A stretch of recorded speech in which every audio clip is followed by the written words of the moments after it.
तो आज स्टूडेंट, आज हम लोगों के लेके आए हैं क्लास 12 की क्या फिजिक्स। ठीक है, तो इसमें देखिए पूरा बेसिक से पढ़ाएंगे। क्लास 10 की जो फिजिक्स यानी भौतिक विज्ञान है, तो पहला चैप्टर इसका एक स्टार्ट करते हैं, यानी भाग फर्स्ट का पहला चैप्टर। इकाई का नाम है, इकाई नंबर 1, उसका नाम क्या है? स्थिर वैद्युतिकी। ठीक है, स्थिर वैद्युतिकी।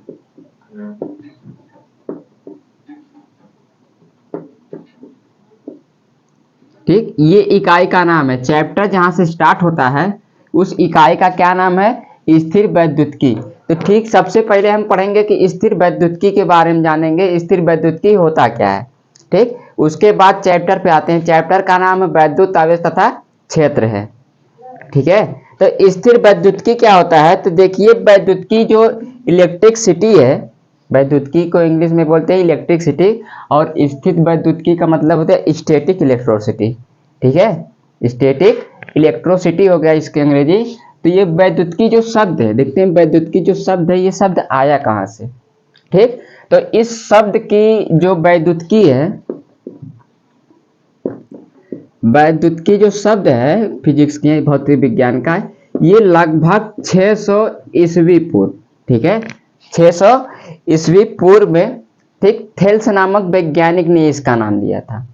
ठीक, अब थेल्स नामक जो वैज्ञानिक थे, थेल्स जी, उन्होंने इसमें देखा था प्रयोग करके, प्रेक्षण करके, कि ये जो वैद्युतिकी है, ठीक है, इन्होंने प्रयोग किया कि जब दो वस्तुओं को आपस में क्या किया जाए, रगड़ा जाता है, तो जो हल्की वस्तु होती है वो भारी वस्तु की ओर क्या हो जाती है? आकर्षित होती है। ठीक, थेल्स से 600 ईस्वी पूर्व में यही बताए थे वैद्युतिकी के बारे में कि जो दो वस्तुओं को जब आपस में रगड़ते हैं तो हल्की जो वस्तु होती है वो क्या होती है? भारी वस्तुओं के पास क्या होती है? आकर्षित होती है। जैसे कागज के टुकड़े हो गए, हल्की वस्तु हो गए, ठीक है, धूल के कण, ये सब क्या है? हल्के वस्तु हो गए। और ये सब क्या होते हैं कि भारी वस्तुओं की ओर, दूसरी वस्तुओं की ओर क्या कर रहे होते हैं? आकर्षित होते हैं। ठीक, तो थेल्स साहब ने ही बताया था 600 ईस्वी पूर्व से वैद्युतिकी में। उसके बाद 1600 ईस्वी में इंग्लैंड के रानी एलिजाबेथ, 600 ईस्वी पूर्व के बाद एक वैज्ञानिक और आए 1600 ईस्वी में, ठीक है, उनका नाम था रानी, ठीक, उनका नाम क्या था? रानी एलिजाबेथ, रानी, ठीक है, एलिजाबेथ था। ठीक, सन 1600 ईस्वी में रानी एलिजाबेथ ने क्या किया था कि एक प्रसिद्ध चिकित्सक थे, इन्होंने सन 1600 ईस्वी में क्या किया? एक प्रसिद्ध चिकित्सक थे, उन्होंने क्या किया, जिनका नाम क्या था? वैज्ञानिक डॉक्टर गिलबर्ट थे। ठीक है, डॉक्टर गिलबर्ट। फिर उन्होंने, डॉक्टर गिलबर्ट ने क्या किया? फिर अनेकों प्रयोग किए, किसमें? सन 1600 ईस्वी में। ठीक, उन्होंने भी प्रयोग किया, और प्रयोग करने के बाद यही देखा कि जब दो वस्तुओं को आपस में रगड़ा जा रहा है, ठीक है, तो वो दोनों वस्तुएं क्या हो रही हैं? जो हल्की वस्तुएं थी, ये दूसरी वस्तु की ओर क्या होती है? आकर्षित होती है। उन्होंने भी यही प्रेक्षण प्रयोग करके देखा था। ठीक है, उसके बाद 1664 ईस्वी में, फिर अभी भी देखिए 1664 में, 1664 ईस्वी में एक वैज्ञानिक और आए इस वैद्युतिकी के बारे में परीक्षण करने के लिए। एक वैज्ञानिक और आए, ठीक है, उनका नाम था थॉमस ब्राउन। 1664 ईस्वी में जब वो आए थे, उनका नाम था क्या? थॉमस ब्राउन नाम था। ठीक, अब इन्होंने देखा, इन्होंने भी इसका कारण बताया कि वैद्युतिकी, और थॉमस ब्राउन ने ही किसका नाम दिया? वैद्युत का नाम दिया। ठीक है, थॉमस ब्राउन ने ही किसका नाम दिया था? वैद्युत का नाम दिया। उसी वैद्युत से क्या हो गया? वैद्युतिकी हो गया। ठीक, तो कहने का मतलब क्या देखें कि पूरी घटना जो हुई 1600 से लेके 600 से लेके 600 ईस्वी पूर्व से लेकर के 1664 ईस्वी तक, इसमें पूरी घटना क्या हुई कि कुल मिला जुला के ये जो भौतिक विज्ञान की जो शाखा है, ये वैद्युतिकी, स्थिर वैद्युतिकी, इसमें हम पढ़ेंगे क्या, किस चीज के बारे में। ठीक, मेन टॉपिक पर आते हैं। ये विज्ञान की वह शाखा है जिसमें हम लोग किसका अध्ययन करते हैं? स्थिर आवेश का अध्ययन करते हैं। किसका अध्ययन करेंगे? स्थिर आवेश, यानी जो दोनों वस्तुओं में आवेश पाया जा रहा था रगड़ने पर, वो वस्तु, इस आवेश कैसा था? स्थिर था। उसी के बारे में हम क्या करेंगे? इस पूरे चैप्टर में पढ़ेंगे। ठीक है, तो हेडिंग क्या लगाते हैं कि वैद्युतिकी होता क्या है, ठीक है, स्थिर वैद्युतिकी किसे कहते हैं, ठीक। हेडिंग क्या लगाएंगे, स्थिर वैद्युतिकी क्या होता है, स्टैटिक इलेक्ट्रोसिटीज, ठीक है। इलेक्ट्रिक स्टैटिस्टिक्स की परिभाषा बता देते हैं कि भौतिक विज्ञान की वह शाखा क्या है, ये भी एक भौतिक विज्ञान की शाखा है, ठीक है। भौतिक विज्ञान की वह शाखा जिसमें हम यह अध्ययन करते हैं, स्थिर आवेश के बारे में क्या करते हैं, अध्ययन करते हैं, उसी को क्या कहते हैं, स्थिर वैद्युतिकी कहा जाता है, ठीक है। तो स्थिर वैद्युतिकी के बारे में हम लोग जान चुके हैं। उसके बाद अगला अब हम लोग अपने चैप्टर पे आते हैं कि मेन चैप्टर इस टॉपिक में क्या है, कि वैद्युत चैप्टर का नाम है पहले कि वैद्युत आवेश तथा क्षेत्र है। इस चैप्टर का क्या नाम है, वैद्युत आवेश तथा क्षेत्र है, यानी इलेक्ट्रिक चार्ज एंड फील्ड, ठीक है। इंग्लिश में इसको क्या बोलते हैं, इलेक्ट्रिक चार्ज एंड फील्ड बोलते हैं। चैप्टर फर्स्ट का नाम है, यानी अध्याय क्या है, अध्याय 1 का जिसका नाम है वैद्युत आवेश, वैद्युत आवेश तथा क्षेत्र, ठीक है। इंग्लिश में इसको बोलते हैं इलेक्ट्रिक, ठीक है, इलेक्ट्रिक चार्ज एंड फील्ड, ठीक है। अंग्रेजी लिख लेना आप लोग, जैसे लिखना चाहते हो बोल देते हैं कि इलेक्ट्रिक चार्ज एंड क्या फील्ड होता है। इस चैप्टर में सबसे पहले हम किसके बारे में पढ़ते हैं, वैद्युत आवेश के बारे में। देखिए जो चैप्टर स्थित वैद्युत की इकाई है, ठीक है, ये वाला जो चैप्टर है आपका अध्याय फर्स्ट का, बता दें इस चैप्टर से आपको 8 नंबर का क्वेश्चन आता है, ठीक है। इस चैप्टर से, केवल इसी चैप्टर से 8 नंबर का क्वेश्चन आता है। तो स्टार्ट करते हैं, क्या वैद्युत आवेश तथा क्षेत्र होता क्या है, ठीक है। तो वैद्युत आवेश क्या होता है, पहले वैद्युत आवेश, हेडिंग क्या लगाएंगे, विद्युत आवेश।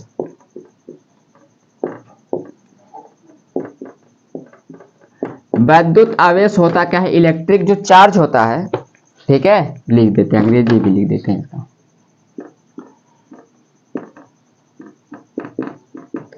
इलेक्ट्रिक चार्ज, ठीक है।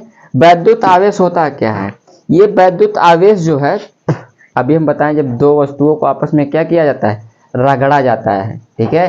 तो एक वस्तु के, यानी जो दो वस्तु हैं, मान लीजिए इन दोनों वस्तुओं का क्या किया जाएगा, आपस में रगड़ देते हैं, तो इस वस्तु का इलेक्ट्रॉन, ठीक है, और इस वस्तु के इलेक्ट्रॉन, ठीक, तो इस वस्तु के इलेक्ट्रॉन क्या हो जाएंगे, इसमें प्रवेश कर जाते हैं कुछ इलेक्ट्रॉन, और इसके इसमें प्रवेश कर जाते हैं, तो ये दोनों वस्तुएं चार्ज हो जाती हैं, ठीक है। इन दोनों वस्तुओं में ये दोनों वस्तुएं कैसी हो जाती हैं, आवेशित हो जाती हैं, उसी को क्या कहा जाता है, आवेश कहा जाता है, ठीक है। तो आवेश की परिभाषा क्या कर सकते हैं कि परिभाषा क्या कह सकते हैं कि किसी पदार्थ का वह गुण, यानी किसी पदार्थ का वह गुण जिसके कारण, किसी पदार्थ का वह गुण जिसके कारण वह वैद्युत तथा चुंबकीय क्षेत्र का क्या उत्पन्न करता है, क्या करता है, वैद्युत तथा चुंबकीय क्षेत्र उत्पन्न करता है, उसे क्या कहते हैं, आवेश कहते हैं, ठीक है। या तो एक परिभाषा और इसका कह सकते हैं आवेश की, कि किसी पदार्थ का वह गुण जो आकर्षण एवं प्रतिकर्षण, जो किसी वस्तु को क्या करता है, आकर्षित एवं प्रतिकर्षित करे, उसे क्या कहेंगे, आवेश कहते हैं। आकर्षित करने का मतलब क्या है कि जैसे मान लीजिए पहले जब हम छोटे छोटे थे ना, बालों में पेन को रगड़कर और छोटे छोटे टुकड़े, कागज के टुकड़े को संपर्क में लाने पर वो क्या हो जाते थे, जो हल्का छोटा टुकड़ा होता था वो पेन के संपर्क में आ जाता है, यानी आकर्षित कर लेता था। तो ये जो इलेक्ट्रॉन क्या होता है ना, रगड़ने पर इलेक्ट्रॉन इसमें ये चार्ज हो जाता था, ठीक है। तो इसी को क्या कहते हैं, आवेश कहते हैं, ठीक। इसी को क्या बोला जाता है, आवेश बोला जाता है।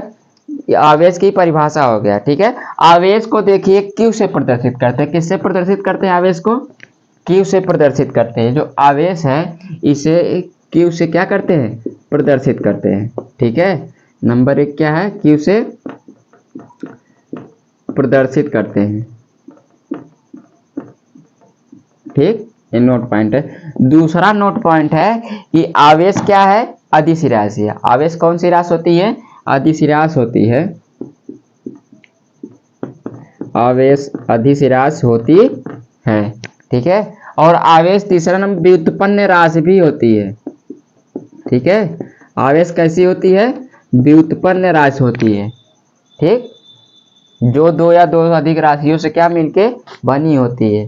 ठीक है, तो ये क्या है? आवेश हो गया। हमने आवेश के बारे में जान लिया। जब दो वस्तुओं को आपस में संपर्क रगड़ते हैं तो ये दोनों वस्तुएं क्या हो जाती हैं? आवेशित हो जाती हैं। और कब आवेशित होती हैं? इन दोनों वस्तुओं के जो इलेक्ट्रॉन होते हैं, कुछ इलेक्ट्रॉन इसमें प्रवेश कर जाएंगे, इसमें कमी बढ़ोतरी हो जाएगी, और इसमें इस वस्तु में क्या होगी? इलेक्ट्रॉन की कमी होगी तो इसमें प्रवेश कर जाएंगे।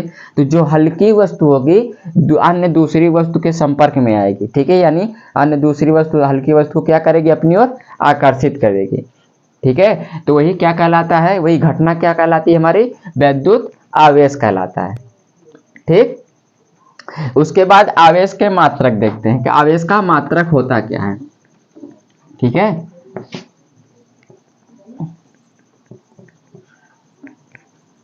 आवेश के मात्रक।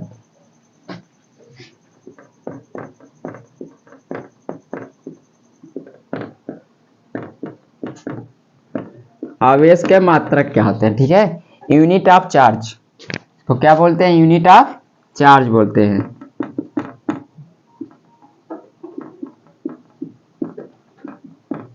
ठीक, तो आवेश के मात्रक कितने होते हैं? एक तो मात्रक, पहली बात कहते थे आई बराबर पढ़े थे क्यू अपन टी होता है ना। यहां से अगर क्यू बराबर निकालने, किसके बराबर निकालने?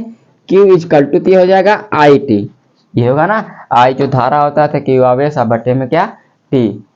ठीक है, ये क्या हो जाएगा? क्यू बराबर आई टी होगा। अगर यहां से मात्रक हम निकालें तो धारा का जो मात्रक होता है वो कैसा होता है? एम्पियर होता है। क्या होता है? एम्पियर होता है। और टी समय है, समय का मात्रक क्या होता है? सेकेंड होता है। ठीक है, तो एक मात्रक ये हो गया क्या? एम्पियर सेकेंड हो गया। और दूसरा इसका जो मात्रक होता है वो कूलाम होता है। ठीक, ये और ये दोनों मात्रक कैसे होते हैं? यम के यस पद्धति में, यानी एसआई पद्धति के मात्रक होते हैं, एम्पियर सेकेंड और कूलाम। ठीक है, और सीजीएस पद्धति के मात्रक देखते हैं कि सीजीएस पद्धति का मात्रक कहते हैं ईएसयू। ठीक है, और ये क्या होता है? फ्रैंकलिन होता है। एक मात्रक तो इसका ये हो गया। ठीक है, दूसरा सीजीएस पद्धति में देखते हैं, एक होता है ईएसयू। ठीक है, इसका पूरा नाम होता है इलेक्ट्रो, ठीक है, सिस्टम यूनिट। ठीक है, इलेक्ट्रो सिस्टम यूनिट इसका पूरा नाम होता है। और एक मात्रक होता है इसका फ्रैंकलिन। ये दोनों मात्रक किस में आते हैं? सीजीएस पद्धति में आते हैं। किस में आते हैं? सीजीएस पद्धति में आते हैं। ठीक है, एक मात्रक इसका और होता है, जो तीसरा मात्रक होता है। ठीक, तीसरा मात्रक क्या आता है? ईएमयू। ठीक है, इलेक्ट्रोमैग्नेटिक यूनिट। ठीक है, ये तीसरा मात्रक तो ईएमयू। और इसका एक और रूप होता है फैराडे। ठीक, ये दोनों कहीं किसी पद्धति में नहीं मिलेंगे। ये जो मात्रक है ये वो आवेश के किसी पद्धति में नहीं मिलेगा। ठीक, फिर भी जान लो ये कंपटीशन की चीजें पूछी जाती हैं, कंपटीशन में पूछ लिया जाता है। तो ये जो चैप्टर हम लोग स्टार्ट कर रहे हैं ना आप लोगों का, क्लास 12th वालों का, इसमें देखिए पूरा बेसिक से लेकर के पढ़ाया जाएगा और कॉम्पिटेटिव जोन का भी क्वेश्चन करवाया जाएगा। ठीक, ताकि साथ साथ में क्या करते रहिए, कॉम्पिटेटिव का एग्जाम भी आपकी तैयारी होती रहे। ठीक है, तो ये क्या है? ईएमयू, जिसका पूरा नाम होता है इलेक्ट्रोमैग्नेटिक यूनिट, इसका और फैराडे, इसका ये जो मात्रक दो ठो हैं इसके आवेश के, ये दोनों मात्रकों की गणना कहीं नहीं की जाती है आवेश में। ठीक है, ये किसी भी पद्धति में नहीं आते हैं। ठीक, लेकिन जानकारी दे देते हैं, कहीं कहीं बताया नहीं जाता है, सब बताते नहीं सभी टीचर। तो चलिए नोट कर लीजिए, मिटा देते हैं इसको। उसके बाद सबसे बड़ा मात्रक देखते हैं। मैंने ये जो तीन मात्रक बताए हम लोग, इसमें से सबसे बड़ा मात्रक होता क्या है? ठीक है, ये मिटाने उठाने में बहुत तेज रहते हैं, मिटा देते हैं, तुरंत मिटाएंगे।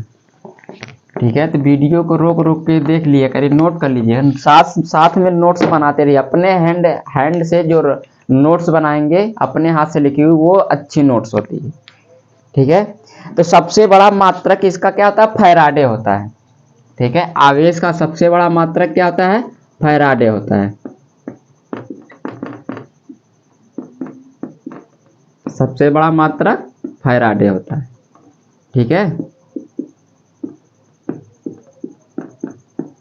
ठीक, क्या होता है, फैराडे होता है। और बता दें आपको कि एक फैराडे बराबर 96, ठीक है, ठीक, 96,500, या तो यह कह सकते हैं कि 96,500, ठीक है। ये क्या होता है, कूलाम के बराबर होता है। किसके बराबर होता है, इतने कूलाम के क्या होता है, बराबर होता है। ठीक, तो अगर कोई पूछ लिया कि आवेश का सबसे बड़ा मात्रक क्या है, तो बताएंगे क्या, फैराडे है। और ऐसे कोई पूछेगा नहीं, ये जब भी क्वेश्चन पूछेगा तो आपके कॉम्पिटेटिव एग्जाम में पूछेगा, आईआईटी में, ठीक है, उसके बाद नीट में पूछेगा, यही सब मतलब बड़े लेवल के कोचिंग कॉम्पिटेटिव जोन में यही सब पूछ लेगा ये सब। ठीक, तो इसके आगे देखते हैं। अब इसके बाद पढ़ते हैं आवेश के प्रकार क्या होता है। ठीक, हेडिंग क्या लगाएंगे, आवेश का प्रकार, टाइप्स ऑफ क्या, चार्ज, आवेश का क्या प्रकार है। ठीक है, हेडिंग क्या लगाएंगे, आवेश के प्रकार।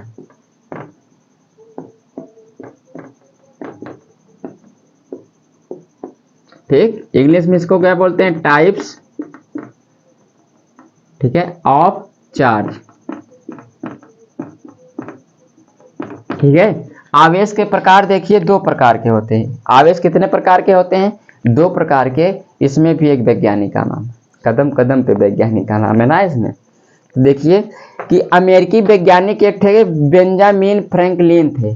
ठीक है, अमेरिका के एक वैज्ञानिक थे जिनका नाम क्या था, बेंजामिन फ्रैंकलिन।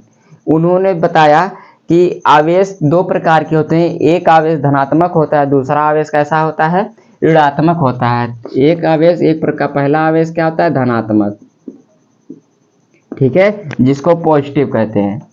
ठीक, पॉजिटिव होता है। और दूसरा आवेश का प्रकार होता है ऋणात्मक, ठीक है, जिसको क्या बोलते हैं, निगेटिव। ठीक, ये दो प्रकार के क्या होते हैं, आवेश होते हैं। तो सबसे पहले क्या देखते हैं कि धनात्मक आवेश होता क्या है। ठीक है, क्या सबसे पहले क्या देखते हैं, धनात्मक आवेश क्या होता है। हेडिंग क्या लगाते हैं, पहला हेडिंग क्या लगाएंगे आप लोग, धनात्मक आवेश। तो धनात्मक आवेश देखिए होगा क्या, किसी पदार्थ पर इलेक्ट्रॉनों की क्या हो जाए, कमी हो जाए। ठीक है, किसी पदार्थ पे इलेक्ट्रॉनों के कमी के कारण उत्पन्न आवेश को क्या कहते हैं, धनात्मक आवेश कहते हैं, यानी धन आवेश कहते हैं। जैसे मान लो ये दोनों वस्तुएं थी, ठीक है, इन दोनों वस्तुओं को जब आपस में रगड़ा गया था, एक वस्तु का इलेक्ट्रॉन इसमें आ गए थे, मान लो दो इलेक्ट्रॉन इसमें से निकल के इसमें आ गए। ठीक है, तो ये इसमें जो इलेक्ट्रॉनों की कमी हो रही थी, जैसे मान लो इसमें टोटल के हम गणना तो नहीं कर सकते कि किसी वस्तु में कितने इलेक्ट्रॉन है, मान लेते हैं कि इसमें कितने इलेक्ट्रॉन थे, 6 इलेक्ट्रॉन थे। अगर 2 इलेक्ट्रॉन निकल गए तो ये धनात्मक ही होगा ना, और जो लेगा इलेक्ट्रॉन जिसमें जाएंगे वस्तु कैसी हो जाएगी, ऋणात्मक हो जाएगी। ठीक है, तो क्या कह रहा है कि किसी पदार्थ के इलेक्ट्रॉनों की क्या कमी के कारण, ठीक है, किसी पदार्थ के इलेक्ट्रॉनों की कमी के कारण उत्पन्न आवेश को धन आवेश कहते हैं। परिभाषा क्या, फिर से बोल देते हैं कि किसी पदार्थ के इलेक्ट्रॉनों की क्या हो जाए, कमी हो जाए, कमी के कारण उत्पन्न, ठीक है, आवेश को धन आवेश कहते हैं। ठीक, तो ये हो गया क्या, धन आवेश क्या होता है। दूसरा नंबर हेडिंग लगाते हैं कि ऋण आवेश होता क्या है। ठीक है, दूसरा नंबर क्या है, ऋण आवेश।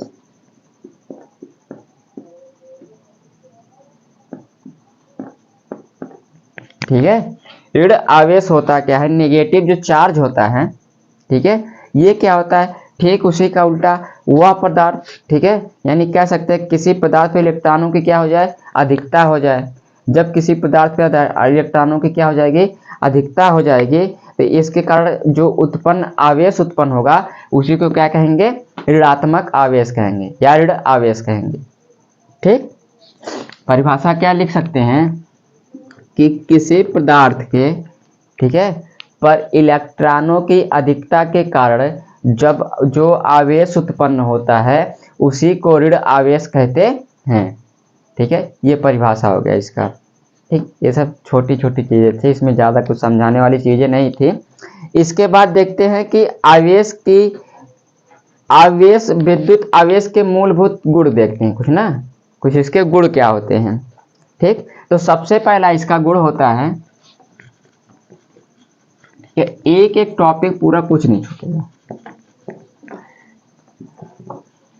ठीक है, इसका बाद हेडिंग क्या लगाएंगे कि वैद्युत आवेशों को मूलभूत गुण।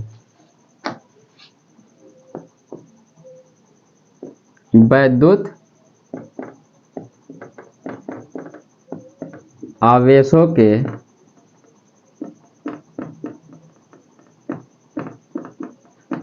मूलभूत गुण। ठीक है, basic properties of electric charge.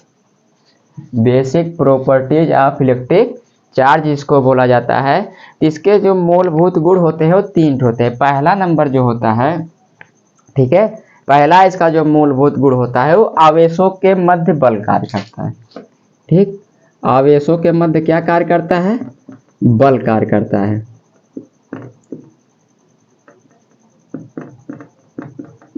ठीक, एक बल कार्य करता है। वो बल देखिए 2 प्रकार के होते हैं।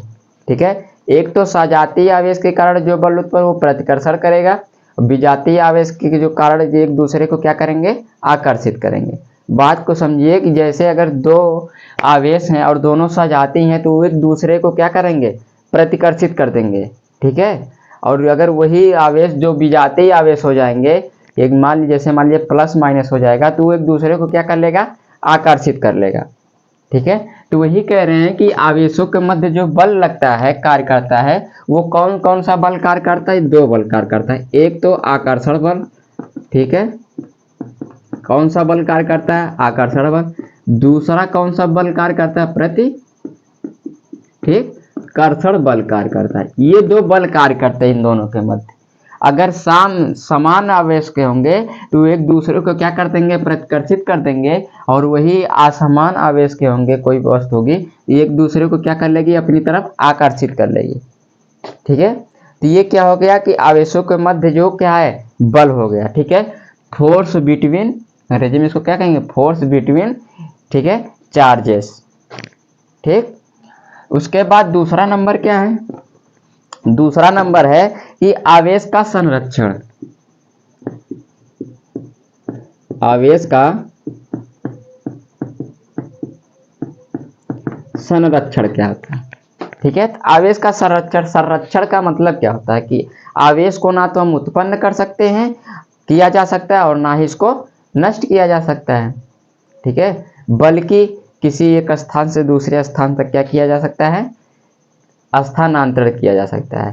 कहने का मतलब कुल क्या है कि आवेश जो होता है वो नियत रहता है, हमेशा क्या होता है, नियत रहता है, यानी कांस्टेंट रहता है। आवेश कैसा रहता है, नियत रहता है। अगर बोल दिया गया आवेश के संरक्षण में, तो क्या इसमें लिखेंगे कि आवेश को ना तो उत्पन्न किया जा सकता है, ठीक है, और ना ही नष्ट किया जा सकता है। ठीक, आवेश को ना तो उत्पन्न किया जा सकता है और ना ही नष्ट किया जा सकता है, बल्कि एक स्थान से दूसरे स्थान तक क्या किया, रूपांतरण किया जा सकता है। ठीक है, और आवेश कैसा होता है, नियत होता है। ठीक है, किसी निकाय का कुल आवेश कैसा रहेगा, नियत रहेगा। ठीक, तो तीसरा नंबर क्या देखते हैं। ठीक है, तीसरा नंबर दिया वैद्युत आवेशों की योज्यता क्या होती है। ठीक, वैद्युत आवेशों की क्या योज्यता, तो वैद्युत आवेशों की योज्यता, वैद्युत आवेशों की योज्यता, ये क्या होती है, वैद्युत आवेशों की योज्यता होती क्या है कि किसी वस्तु पर कुल आवेश, ठीक, क्या कह रहा है कि जो कोई एक वस्तु होगी उस पर जितने भी आवेश होंगे, ठीक है, उपस्थित, सभी आवेशों के बीजगणितीय के योग के क्या होता है, बराबर होता है। कहने का मतलब क्या है कि कोई एक वस्तु है और इस वस्तु में जितने भी आवेश हैं, इस वस्तु में क्या है कि जितने भी आवेश उपस्थित हैं, सभी आवेशों के बीजगणितीय योग के क्या होगा, बराबर होगा। मान लो यदि किसी वस्तु में विभिन्न भागों का क्या हो, आवेश हो, तो क्या करेंगे, कोई विभिन्न भागों का आवेश हो गया, प्लस Q1 आवेश, प्लस Q2 आवेश, प्लस Q3 आवेश हो गया। ठीक है, ये आवेश और दे दिएगा माइनस Q1 माइनस Q2। ठीक है, ये सब क्या हो गए, आवेश होंगे। Q3 Q4 Q5 आवेश हो गए। ठीक है, डैश डैश डैश प्लस करके कहाँ तक दे दिया गया, Qn तक अगर दे दिया जाए, ये किसके बराबर होगा कि Q के बराबर होगा। किसके बराबर होगा, Q के बराबर लिखेंगे plus Q1 plus Q2 plus Q3 minus Q4 minus Q5 plus dash dash dash Qn तक लिखेंगे। ठीक है, तो आवेशों की योज्यता यही होती है कि किसी वस्तु पर कुल आवेश में उपस्थित सभी आवेशों के बीजगणितीय योग के क्या होता है, बराबर होता है। देखिए जो गणितीय योग है इसको जोड़कर क्या कर देंगे, आवेश के कुल बराबर हो जाएगा। ठीक है, ये क्या होती है, वैद्युत आवेशों की योज्यता होती है। ठीक है, इसके आगे देखते हैं आवेश का क्वांटीकरण होता कैसे। ठीक, मिटा देते हैं सब। आवेश का क्वांटीकरण क्या होता है, ठीक है, परिभाषा हम बोल देते हैं मुंह से ही, आप वो सब नोट कर लीजिएगा। आप लोग वीडियो रोक रोक कर नोट कर लीजिए, लिखने में ज़्यादा टाइम हो जाएगा, इससे लगेगा कि बहुत बड़ा वीडियो बन जा रहा है। ठीक है, तो आवेश का क्वांटीकरण होता क्या है, हेडिंग क्या लगाएंगे, आवेश का क्वांटीकरण।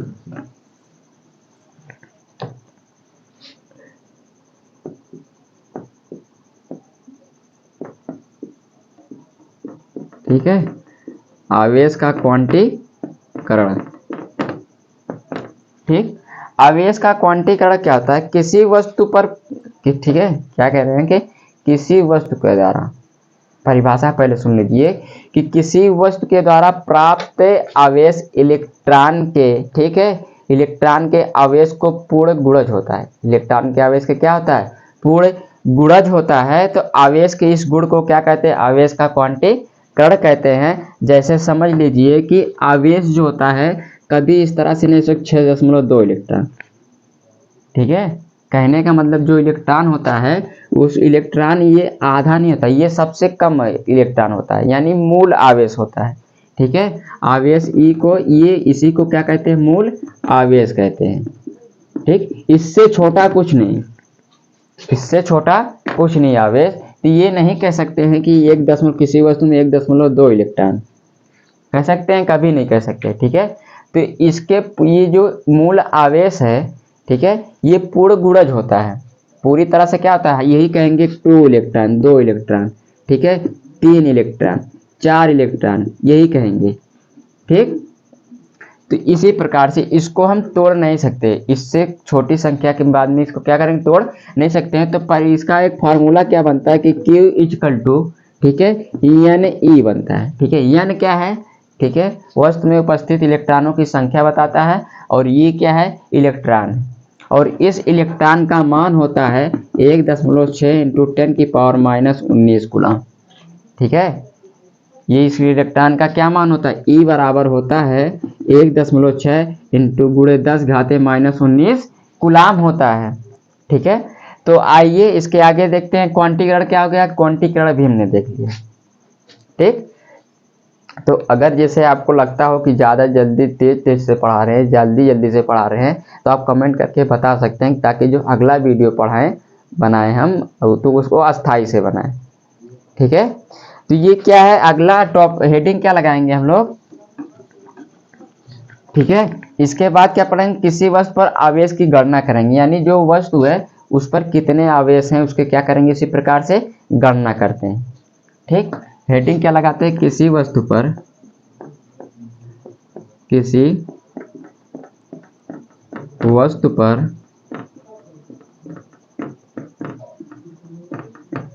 आवेश की गणना। ठीक है, किसी वस्तु पर क्या, आवेश की गणना। तो आवेश की गणना कैसे करते हैं, मान लीजिए किसी वस्तु में 1 इलेक्ट्रॉन की, या तो देखो कमी होगी या फिर क्या होगी, अधिकता होगी।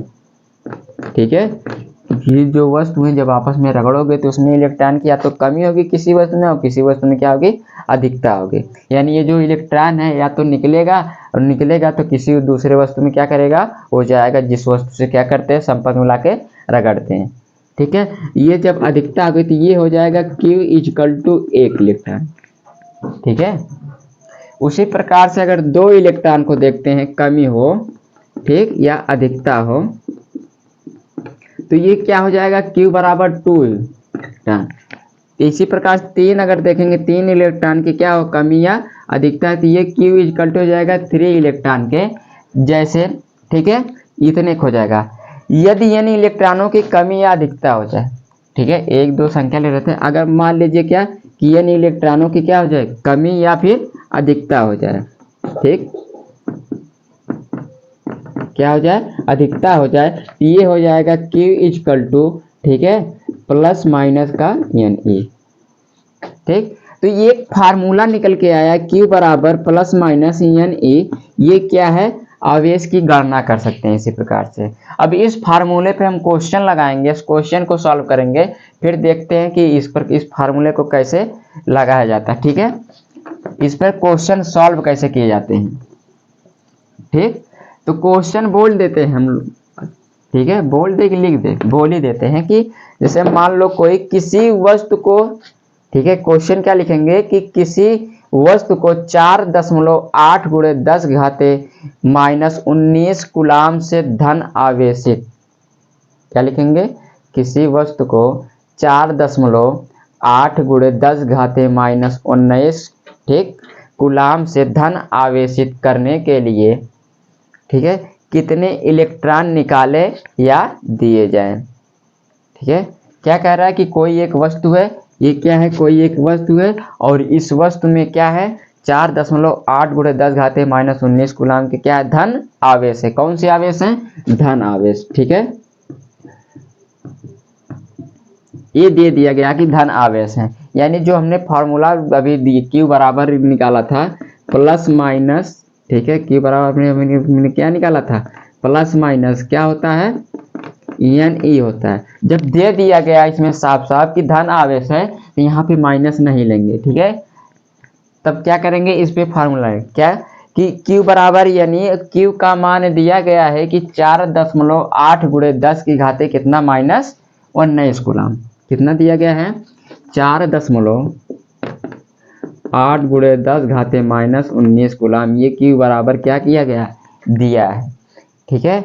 और हमको पता है एक इलेक्ट्रॉन का मान होता है 1.6 गुणे 10 घाते -19 कूलाम।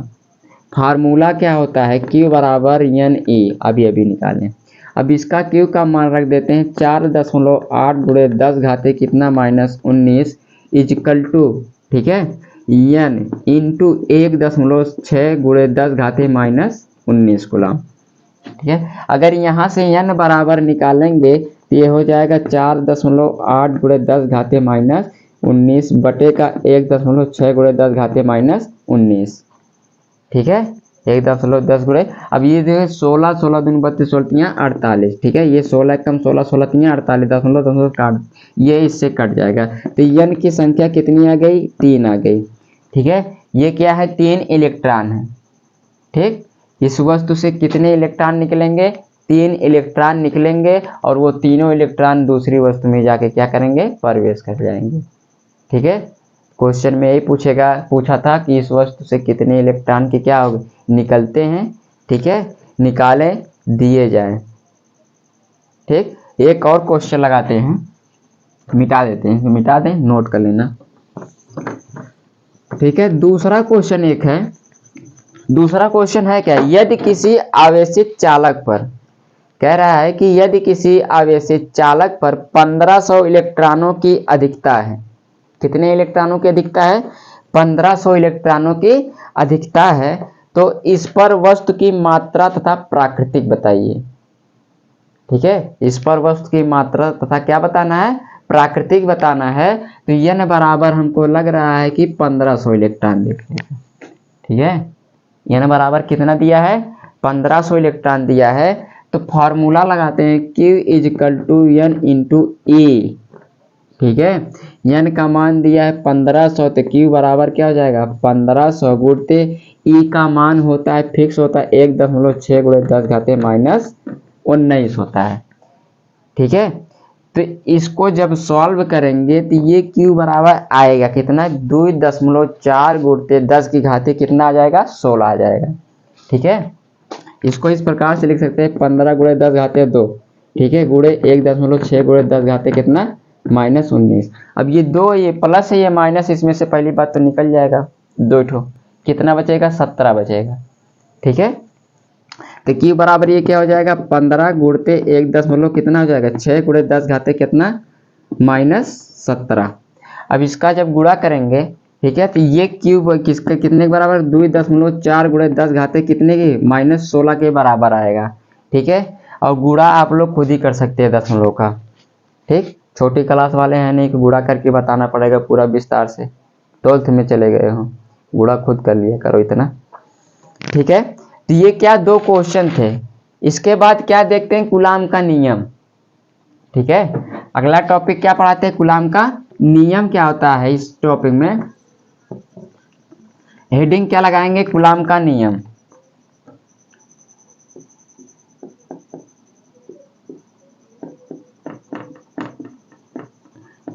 कूलाम का नियम, इस पर भी बहुत सारे सवाल लगाएंगे।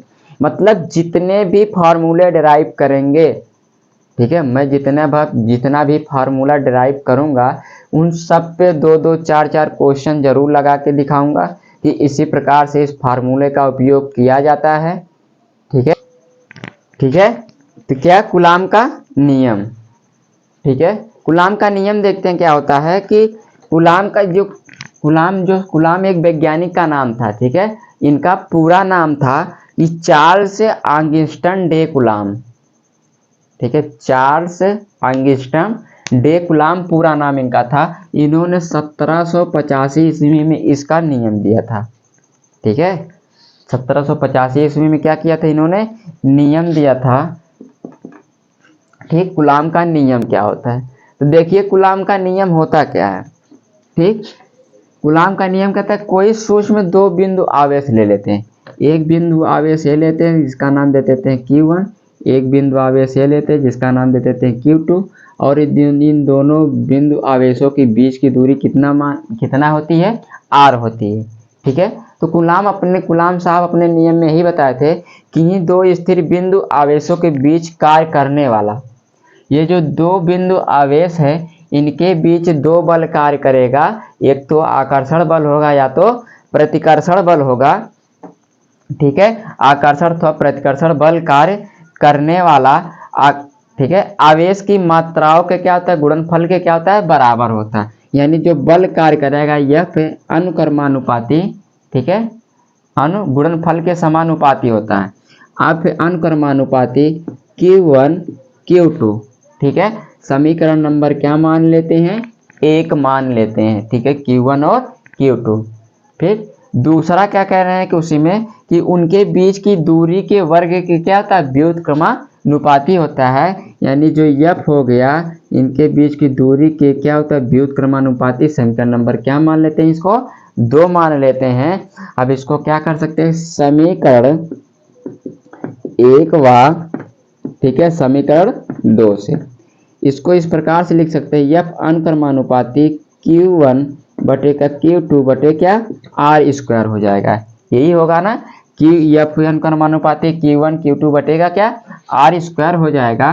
ठीक है, तो ये जब अनुक्रमानुपाती का नियतांक हटता है, ठीक है, चिन्ह हटता है, तो एक नियतांक के कार्य करता है, वो Q1 Q2 बटे का क्या हो जाएगा, R स्क्वायर के होगा।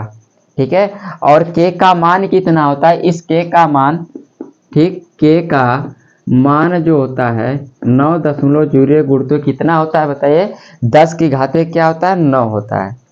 ठीक, 10 की घाते कितना होता है, 9 होता है। ये तो हो गया। ठीक है, एक तो फार्मूला ये हो गया कूलाम के नियम का। और एक इसके आगे स्टेप बढ़ाते हैं, यदि दोनों बिंदु आवेश निर्वात अथवा वाय में स्थित हो, यानी ये जो दोनों बिंदु आवेश हैं +Q और -Q का, ये दोनों बिंदु कहाँ पे, निर्वात या तो फिर वायु में जब स्थित होंगे, उस समय के का मान जो होगा, ठीक है, किसके लिए, निर्वात, ठीक, निर्वात के लिए, उस समय के का मान जो होगा 1/4 पाई एप्सिलॉन नॉट के होगा। ठीक है, 1/4 पाई एप्सिलॉन नॉट के होगा। तो यहाँ से फार्मूला क्या बन जाएगा, F = 1/4 pi epsilon not Q1 Q2 बटे का क्या आर स्क्वायर। ये मेन फार्मूला निकल गया। ये फार्मूला तब लगेगा जब वो दोनों आवेश कहाँ पे रखे हों, निर्वात में रखे हों। कहाँ पर रखे हों, निर्वात में रखे होंगे, तब इस फार्मूले का उपयोग करेंगे। यहाँ पर भी 1/4 पाई, ठीक है, 1/4 पाई एप्सिलॉन नॉट का मान ही 9.0 गुणे 10 घाते कितना है, 9 ही होगा। ठीक है, 9 न्यूटन मीटर स्क्वायर कूलाम होगा। ठीक है, न्यूटन मीटर स्क्वायर प्रति कूलाम स्क्वायर होगा। ठीक है, ये इतना मात्रक इसका मान होगा।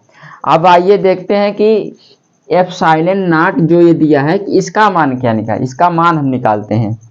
ठीक है, एप्सिलॉन नॉट का आंकिक मान और क्या मात्रक निकालेंगे। तो ये सब पूरी घटना नोट कर लीजिए। कूलाम का नियम एक बार फिर से बोल देते हैं आप लोगों को कि किन्हीं दो स्थिर बिंदु आवेशों के बीच, ठीक, किन्हीं दो स्थिर बिंदु आवेशों के बीच कार्य करने वाला आकर्षण एवं प्रतिकर्षण बल, ठीक है, आकर्षण एवं प्रतिकर्षण बल आवेश के मात्राओं के गुणनफल के क्या होता है, समानुपाती होता है तथा उनके बीच की दूरी के वर्ग के व्युत्क्रमानुपाती होता है। ठीक है, ये क्या हो गया, कूलाम का नियम हो गया। ठीक, अब इसको मिटाते हैं। अगला हेडिंग क्या लगाएंगे, एप्सिलॉन नॉट का क्या आंकिक मान अथवा, ठीक है, एप्सिलॉन नॉट का आंकिक मान अथवा मात्रक। ठीक है, एप्सिलॉन नॉट का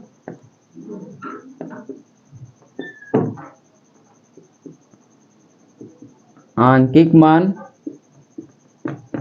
अथवा मात्रक क्या होता है। ठीक है, unit and numerical value of किसका, एप्सिलॉन नॉट का। ठीक है, तो पहले क्या निकालेंगे, एप्सिलॉन नॉट का आंकिक मान निकालते हैं। तो वी नो डेट, हम जानते हैं क्या, हमको पता है कि 1/4 पाई एप्सिलॉन नॉट बराबर, अभी हमने पढ़ा है 9 गुणित, ठीक है, 10 घाते 9 न्यूटन मीटर स्क्वायर प्रति कूलाम स्क्वायर होता है। ये हमने पढ़ा है ना।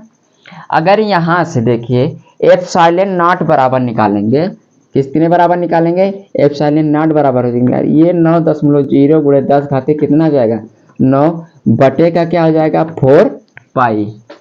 ये होगा ना, गलत हो गया, ऐसे नहीं होगा। एप्सिलॉन नॉट का निकालें तो ये हो जाएगा A1 अपान, ठीक, 4 पाई, कितना हो जाएगा 4 पाई, उसके बाद गुणे 9.0 गुणते 10 घाते कितना 9 होगा। ठीक है, और एप्सिलॉन नॉट इक्वल टू अगर लिखेंगे तो पाई का मान कितना होता है 3.14 गुणते 9.0 गुणे 10 घाते कितना 9। ठीक, इतना होता है।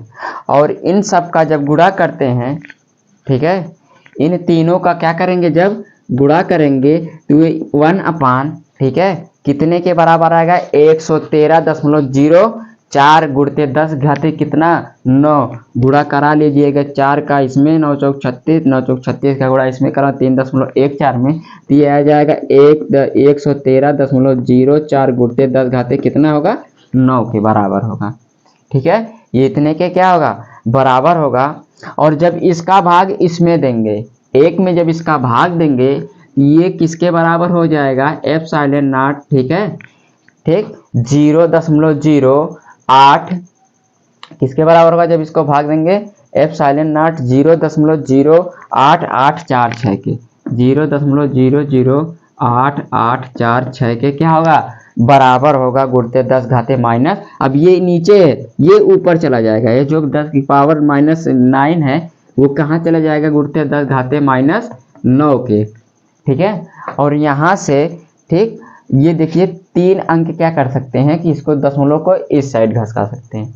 ठीक है, तो एप्सिलॉन नॉट बराबर ये हो जाएगा 8.85, एप्सिलॉन नॉट बराबर 8.85 लगभग गुणे, ठीक है, 10 घाते -12, 10 की घाते क्या हो जाएगा -12 हो जाएगा कूलाम स्क्वायर प्रति न्यूटन मीटर स्क्वायर। मात्रक इसका क्या होगा, ठीक है, मात्रक नीचे लिख सकते हैं, कूलाम स्क्वायर प्रति न्यूटन मीटर का क्या हो जाएगा स्क्वायर हो जाएगा, ये इसका क्या हो गया मात्रक। तो हमने एप्सिलॉन नॉट का क्या निकाल लिया मान निकाल लिया। जब क्वेश्चन को सॉल्व करेंगे तो एप्सिलॉन नॉट का मान क्या रखेंगे, 8.85 गुणे 10 घाते -12 ही रखेंगे। ठीक है, अब इसका बीमा निकाल लेते हैं। एप्सिलॉन नॉट का बीमीय सूत्र क्या होगा। ठीक, तो आंकिक मान और मात्रक है, ये आंकिक मान इसका होता है एप्सिलॉन नॉट का, और इसका क्या होता है, ये मात्रक होता है, कूलाम स्क्वायर प्रति न्यूटन मीटर स्क्वायर इसका क्या होता है, मात्रक होता है। ठीक है, इसका क्या निकालते हैं, बीमा निकाल लेते हैं। ठीक है, इसका क्या निकालेंगे, बीमा।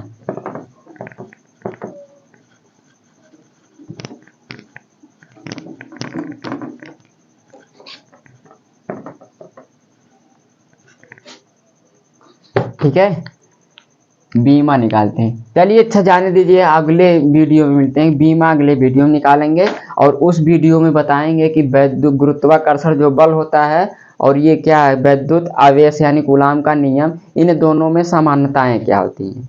ठीक है, उसके आगे और टॉपिक पढ़ाएंगे, वैद्युत क्षेत्र, वैद्युत द्विध्रुव, आघूर्ण वैद्युत द्विध्रुव क्या होता है, इन सब चीज़ों के बारे में क्या करेंगे, डिस्कस करेंगे। तो आज का वीडियो यहीं तक रखते हैं, वैसे भी शायद 1 आध घंटे तो हो गया होगा लेक्चर देते हुए। ठीक है, ये फर्स्ट लेक्चर था। तो वीडियो को आप लोग ज़्यादा से ज़्यादा शेयर करिए, लाइक करिए। ठीक है, सब्सक्राइब करिए, सब्सक्राइब करके बेल आइकन को ज़रूर दबाएं। मिलते हैं नेक्स्ट वीडियो में, तब तक के लिए धन्यवाद। और हमारे VS लेक्चर को क्या सब्सक्राइब करना ना भूलें।